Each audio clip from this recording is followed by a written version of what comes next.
Handa na ba kayong masindakan sa isang kuwento na bumabaliktad sa nakasanayan? Sa mundo ng NBA, kung saan ang glitz at glamour ay kadalasang sentro ng atensyon, may isang bagong bituin ang sumikat at siya ay nagmula sa ating lahi. Ang San Antonio Spurs number 2 overall pick sa 2025 NBA Draft, si Dylan Harper, ay hindi lang basta isang Phil-Am na pumasok sa liga. Siya ay isang atleta na ang pagkatao at tagumpay ay hinubog ng matinding Filipino values. Nagpasindak siya sa NBA hindi lang dahil sa kanyang galing sa court, kundi dahil sa kanyang pagiging proud sa kanyang pinagmulan. Kulantang ang lahat ng lumabas ang mga detalye kung paano ang kanyang inang Pilipina, si Maria Pizarro Harper mula Bataan, ang siyang naging unang coach at humubog sa kanyang disiplina, humility at dedikasyon. Ito ang mga katangiyang nagdala sa kanya sa tuktok ng draft, mga katangiyang sumasalamin sa Pinoy grit na ipinagmamalaki natin. At ngayon, kagulantang, mayroon pang mas magandang balita. May plano si Dylan Harper na bumalik at bisitahin ang Pilipinas. Isipin niyo, isang NBA star, ibinabandera ang kanyang lahi at handang muling yakapin ang kanyang ugat. Ito ang istorya ng isang Phil-Am na hindi lang sumakop sa NBA, kundi ginulat ang mundo sa lalim ng kanyang Pinoy pride at pagmamahal sa pamilya. Abangan ang buong kuwento. Magandang gabi, kagulantang. Sa bawat araw na lumilipas, patuloy tayong sinasaksihan ng mga pangyayari na nagpapanganga sa atin, mga kuwento na lumalampas sa ordinaryo at talagang nagpapasindak sa mundo. At ngayon, nasa atin ang isang kuwento mula sa pinakamalaking entablado ng basketball, ang NBA, na nagpapatunay na ang tunay na galing at inspirasyon ay mayroong malalim na pinagmulan. Ang bagong mukha ng San Antonio Spurs, ang No. 2 overall pick sa 2025 NBA Draft, Dylan Harper, ay hindi lang basta isang pangalan sa listahan ng mga drafted players. Siya ay isang Phil-Am na ang pagpasok sa liga ay higit pa sa basta talento. Ito ay isang pagpapakita kung paano hinubog ng mga Pinoy values ang isang tunay na superstar. Talaga namang nagpasindak siya sa NBA. Gulantang ang buong basketball world nang lumabas ang mga detalye kung paano binuo ang pundasyon ng tagumpay ni Dylan. Sa likod ng bawat matagumpay na atleta, mayroong isang kuwento ng sakripisyo, paggabay at walang sawang suporta. Para kay Dylan, ang kuwentong iyon ay nagsimula sa kanyang inang Pilipina, si Maria Pizarro Harper, na nagmula sa Bataan, Philippines. Imagine this. Kagulantang, sa mundong puno ng mga high-profile coaches at elite training facilities, si Dylan ay mayroong isang ina na naging kanyang unang coach mula pa noong first grade hanggang matapos niya ang high school. Isang dating collegiate basketball player mula sa Universidad ng New Orleans, ginamit ni Maria ang kanyang karanasan at kaalaman para hubugin si Dylan hindi lang sa mga drills at diskarte, kundi sa mismong karakter. Ito ay isang testamento sa pagiging maparaan at dedikado ng mga Pinoy parents, na ang pinakamabisang training ay nagsisimula sa tahanan sa personal na paggabay ng isang magulang. Ang impluensya ni Maria ay hindi lang limitado sa basketball skills, mas malalim pa rito ang kanyang ipinunla. Ito ang mga essential na Filipino values na ngayon ay bumubuo sa pagkatao ni Dylan at nagtatakda sa kanya bukod sa ibang mga NBA prospect. Una, ang matinding disiplina. Alam nating lahat na ang tagumpay sa sports ay nangangailangan ng dedikasyon at kay Dylan ito ay nasa pinakakamtaas na antas. Ayon sa mga nakakakilala sa kanya, hindi biro ang kanyang etika sa trabaho. Maaga pa sa umaga, nasa gym na siya bago magbukas ang klase. Pagkatapos ng buong araw ng pag-aaral at ensayo ng team, babalik siya sa gym para mag-shoot ng daan-daang beses. Ito ay isang uri ng sipag at tiyaga na ipinagmamalaki ng bawat Pilipino, ang paniniwala na walang shortcut sa galing. Pangalawa, ang pagiging mapagpakumbaba, humility. Sa kabila ng pagiging number 2 pick at anak ng isang NBA legend na si Ron Harper Sr., nananatili si Dylan na may apak sa lupa. Walang kayabangan, walang sobrang pasikat. Naging viral pa na ang simpleng poise ng kanyang inang si Maria sa draft night na nagpapakita ng tunay na pagiging mapakumbaba.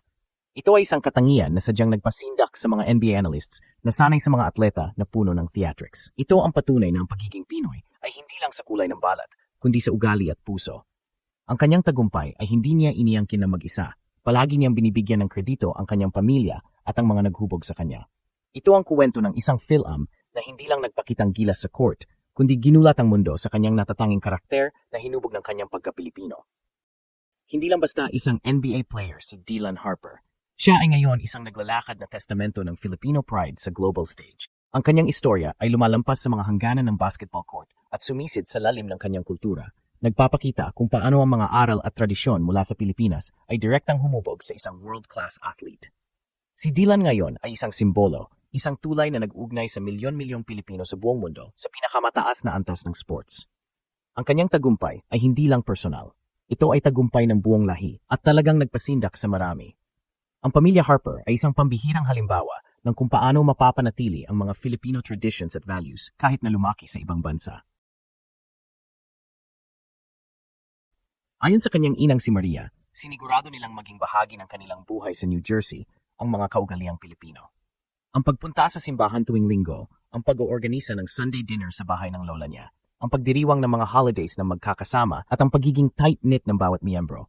Lahat ito ay araw-araw na bahagi ng kanilang buhay. Hindi lang ito basta customs. Ito ang bumuo kay Dylan Harper. Ito ang dahilan kung bakit, kahit hindi pa nakakabisita si Dylan sa Pilipinas, ramdam na ramdam niya ang kanyang pinagmulan. Ang ganitong pagpapahalaga sa pamilya ay isa sa mga pambihirang katangian ng mga Pilipino na nagpakita kay Dylan ng kahalagahan ng suporta, pagmamahalan at pagkakaisa, mga pundasyong hindi mabibili ng pera at kasikatan sa NBA.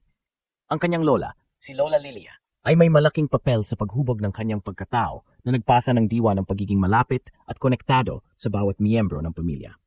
Ang kanyang ina si Maria ay hindi lang nagturo ng basketball, nagturo rin siya ng buhay. Ang kanyang mantra na keeping the main thing ay hindi lang para sa basketball. Ito ay payo sa buhay na ang focus at disiplina ay susi sa tagumpay sa anumang larangan. Ito ang nagtatakda kay Dylan bukod sa kanyang mga peers. Isang atleta na ang pagkatao ay binuo hindi lang sa training camps, kundi sa init at pagmamahal ng isang Pilipinong pamilya. Isang pamilya na ang mga halaga ay nagpasindak sa NBA. Higit pa rito, may malalim na kasaysayan ng pagiging atleta ang pamilya ni Dylan sa panig ng kanyang ina. Ang kanyang maternal grandfather ay nagrepresenta ng Pilipinas sa Jai Alai noong 1968 Olympics. Ibig sabihin, ang tagumpay ni Dylan ay hindi lang personal. Ito ay isang pagpapatuloy ng generational legacy ng pagiging atleta at pagre-representa sa bansa sa pinakamataas na label. Si Dylan Harper ngayon ay nagdadagdag sa lumalaking listahan ng mga Phil-Am NBA players tulad nina Jordan Clarkson, Jalen Green at Jared McCain. Ngunit ang kanyang kwento ay kakaiba dahil sa lalim ng impluensya ng kanyang Filipino heritage. Hindi siya nagpakita ng theatrics o viral dunks sa kanyang daan patungo sa NBA. Sa halip, ang kanyang career ay binuo sa patience, power at pedigree, mga katangian na direktang may ugnay sa disiplina at pagpapahalaga sa pamilya na ipinunla ng kanyang inang Pilip. Ito ang dahilan kung bakit ang kanyang pag-akyat sa NBA ay isang istorya na talagang ginulat ang mundo. Ang isang bagong uri ng superstar ang lumitaw, isa na nagpapatunay na ang kulturang Pilipino ay may malalim na epekto sa paghubog ng world-class athletes. Sa huling bahagi ng ating kwento tungkol sa NBA star na si Dylan Harper na nagpasindak sa mundo, tingnan naman natin ang kanyang kinabukasan at ang mga nakakagulat na plano niya para sa pagre-representa sa kanyang Filipino heritage. Ngayon na nasa San Antonio Spurs na siya, ano ang magiging papel niya sa isa sa mga pinakamayamang franchise sa kasaysayan ng NBA? At paano pa niya mas irerepresenta ang kanyang lahing Pilipino sa entablado ng pinakamalaking liga sa mundo? Ang kanyang pagdating sa Spurs ay nagbukas ng panibagong kabanata hindi lamang sa kanyang karera, kundi maging sa kuwento ng Filipino pride sa NBA. Mula sa San Antonio hanggang sa Pilipinas, patuloy ang pag-arangkada ng Filipino pride.